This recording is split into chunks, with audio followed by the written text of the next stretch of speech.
Mengejutkan, PBSI buka-bukaan soal kegagalan atlet bulu tangkis di Olimpiade Paris. Apa yang sebenarnya terjadi di balik layar?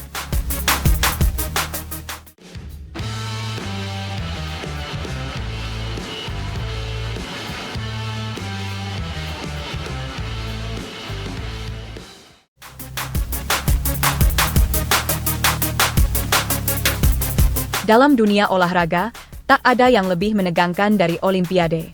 Panggung terbesar ini menjadi ajang adu prestasi para atlet terbaik dunia, termasuk para pebulu tangkis Indonesia yang selama ini dikenal sebagai salah satu kekuatan utama di cabang olahraga ini. Namun, Olimpiade Paris 2024 membawa kejutan yang tak terduga bagi kontingen bulu tangkis tanah air. Bayangkan ini, dari 6 wakil yang dikirim ke Paris, 5 diantaranya harus mengucapkan selamat tinggal lebih awal dari yang diharapkan. Anthony Sinisuka Ginting, Jonathan Christie, Fajar Alfian Muhammad Rian Ardianto, Apriani Rahayu, Siti Fadia Silva Ramadhanti, dan Rinov Rivaldi, Pita Haningtyas Mentari, nama-nama yang biasanya menjadi andalan Indonesia di turnamen internasional, kali ini harus angkat koper di fase grup. Tentu saja, hal ini mengundang tanda tanya besar. Apa yang sebenarnya terjadi? Mengapa para pebulu tangkis terbaik Indonesia seolah kehilangan tajinya di panggung Olimpiade? Persatuan Bulu Tangkis Seluruh Indonesia atau PBSI, sebagai induk organisasi, tentu tak bisa tinggal diam menyaksikan hasil mengecewakan ini. Ricky Soebagija, sosok yang menjabat sebagai Kepala Bidang Pembinaan dan Prestasi PBSI, akhirnya angkat bicara. Dengan nada yang terdengar berat namun tetap optimis, ia mencoba mengurai benang kusut di balik performa mengecewakan para atlet. Menurut Ricky, bukan masalah persiapan yang menjadi biang keladi. Ia yakin bahwa dari segi latihan dan persiapan, semua telah dilakukan secara maksimal. Lantas, apa yang menjadi akar masalahnya?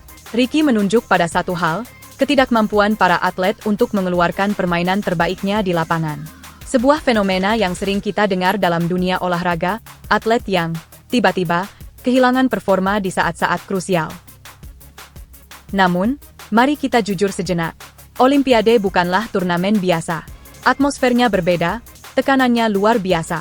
Bayangkan, 4 tahun persiapan dipertaruhkan dalam beberapa pertandingan singkat.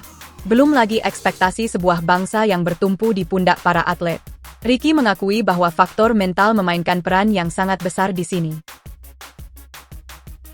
Meski begitu, di tengah awan kelabu ini, masih ada secercah cahaya yang menerangi harapan Indonesia.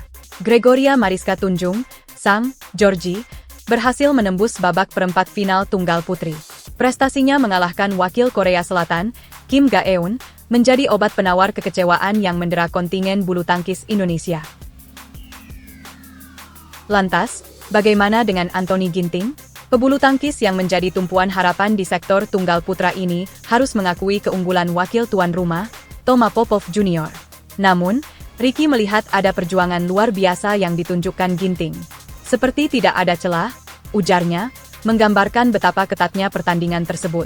Kita bisa membayangkan kekecewaan yang dirasakan para atlet, terutama Ginting dan Jonathan Christie.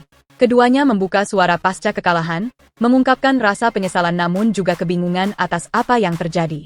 Sampai detik ini saya masih tidak tahu apa yang harus saya lakukan, ungkap Jojo, panggilan akrab Jonathan Christie.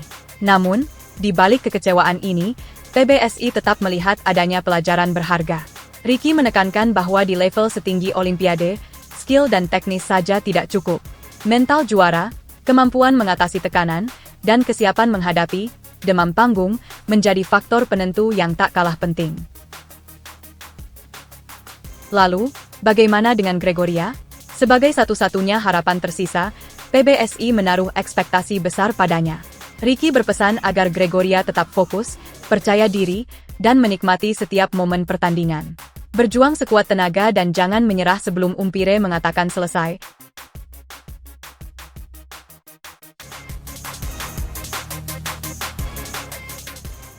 Saat ini, semua mata tertuju pada sosok yang menjadi satu-satunya harapan Indonesia di cabang olahraga badminton Olimpiade Paris 2024. Gregoria Mariska Tunjung, atau yang akrab disapa Georgie, telah membuktikan dirinya sebagai pejuang sejati di arena internasional.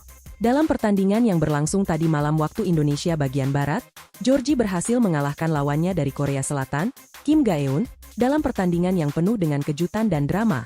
Bayangkan saja, set pertama berlangsung begitu cepat dan mengejutkan. Georgie memimpin dengan skor yang nyaris tak masuk akal, 21-4.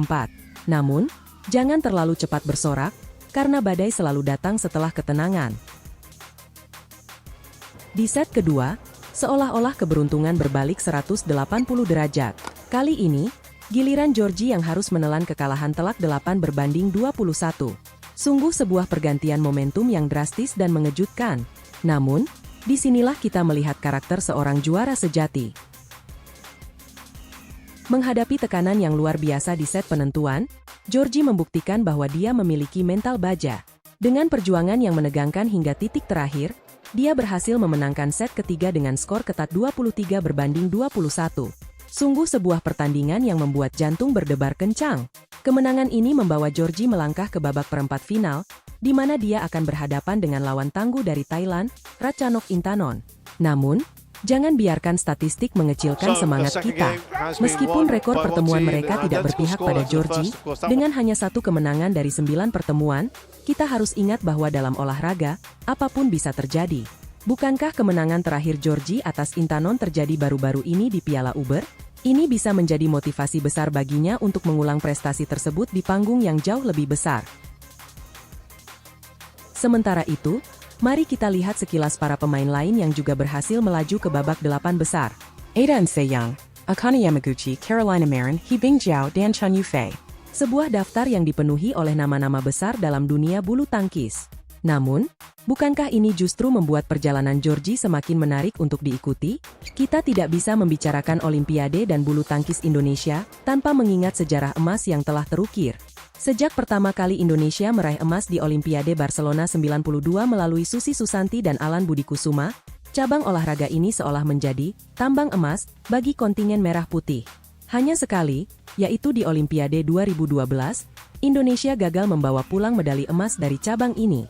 Dan di Olimpiade Tokyo 2020, tradisi emas kembali berlanjut berkat pasangan Grecia Poli dan Apriani Rahayu. Namun, jalan menuju kejayaan tidak selalu mulus. Berita mengejutkan datang dari ganda putra andalan Indonesia, Fajar Alfian dan Muhammad Rian Ardianto. Mereka harus mengakhiri perjuangan mereka di babak perempat final setelah dikalahkan oleh pasangan Cina, Liang Weikeng dan Wang Chang. Pertandingan berlangsung sengit dengan skor akhir 22-24 dan 20-22. Meskipun kecewa, Fajar dan Rian menunjukkan sikap ksatria dengan mengakui kekuatan lawan dan keterbatasan mereka sendiri. Ini Olimpiade pertama kami. Kami sudah berusaha maksimal, tapi memang ada aura yang berbeda di lapangan, ujar Rian dengan rendah hati.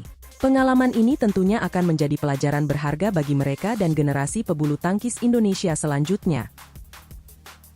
Kini, harapan Indonesia di cabang bulu tangkis sepenuhnya bertumpu pada pundak Gregoria Mariska Tunjung.